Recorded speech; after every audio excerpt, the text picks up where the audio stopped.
Welcome to The Explainer. Today, we're going to build a science-backed blueprint for an optimal day. One that really boosts your energy, sharpens your focus, and actually shapes your long-term health. We're going to look at the simple, daily habits that compound over time to build a stronger, more capable version of you. So let's just dive right in. That first hour after you wake up, it plays a massive, massive role in how your body and brain are going to function for the rest of the day. The problem is, for so many of us, that first hour sets a tone of stress and fatigue. We're basically forced to fight against our own biology from the moment we open our eyes. You know the drill. Grabbing the phone, skipping a real meal, rushing straight into work. This routine feels totally normal, right? But what you're seeing here is a chain reaction that just completely disregards millions of years of our biological programming. But the good news is we can break that chain. We can align our habits with our biology, starting tomorrow. And the effects, they're profound. Okay, so the goal here is pretty simple. Work with your body's natural rhythms, not against them. We'll start with two incredibly powerful signals that tell your brain it's officially time to wake up, get energized, and start the day right. First up, hydration. You lose a surprising amount of water overnight just by breathing. This actually makes your blood thicker, forcing your heart to work harder from the moment you stand up. And second, sunlight. This isn't just a nice way to wake up, it's the main signal that sets your body's master circadian clock for the entire day.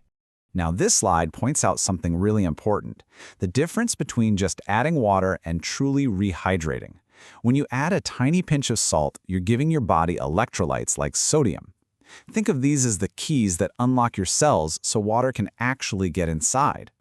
This also supports your cortisol awakening response, that natural burst of energy that's supposed to get you going in the morning. And this just makes it so clear, doesn't it? Your morning habits are literally programming your night. That early sunlight tells your brain to hit the pause button on the sleep hormone, melatonin. But just as important, it sets a timer, scheduling melatonin's return about 12 to 14 hours later.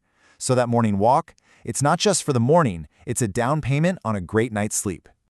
All right, so your body is hydrated and your internal clock is set. What's next? Fuel.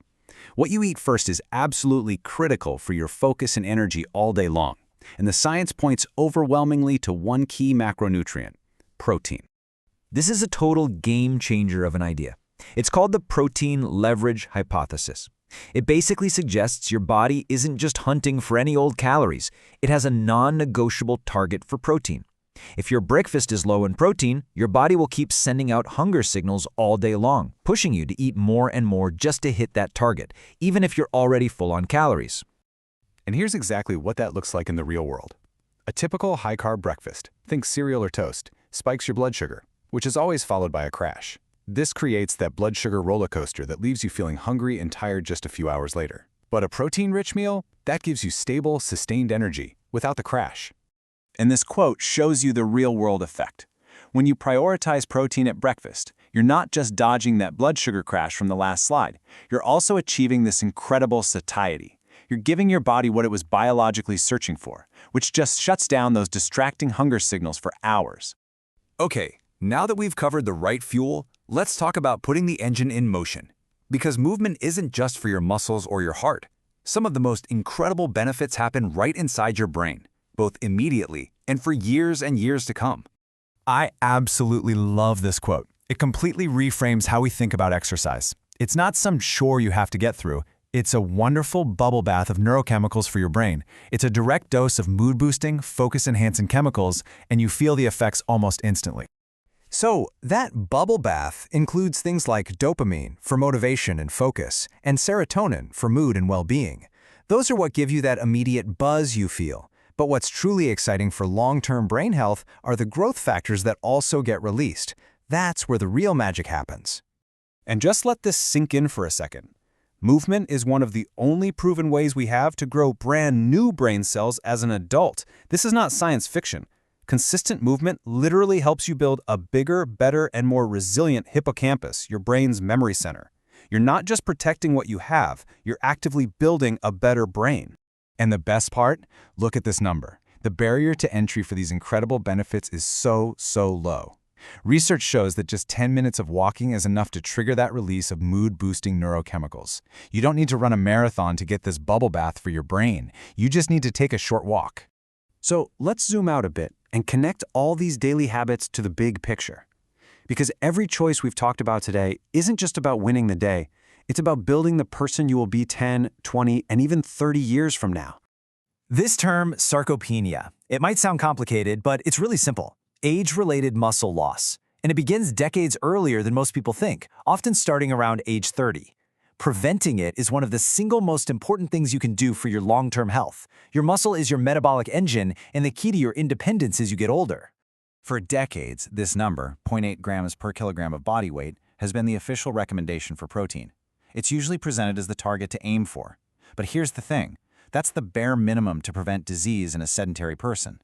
It was never designed for optimal health or for active aging.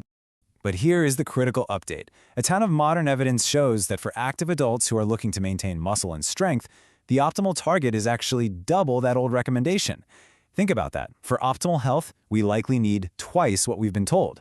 For a lot of us, 1.6 grams per kilogram isn't for building muscle. It's the new baseline just to prevent losing it as we age.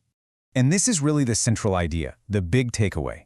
Adequate protein and regular movement are the foundations of our long-term health. These habits aren't just about how you feel today. They are compounding investments that directly build a longer, healthier, and more capable life. So let's bring it all together. Working with your biology through these simple acts of hydration, sunlight, protein, and movement, that's how you win the day. But it's more than that. As this slide asks, it's how you build your future self. The choice, every single morning, is yours. So, who are you building?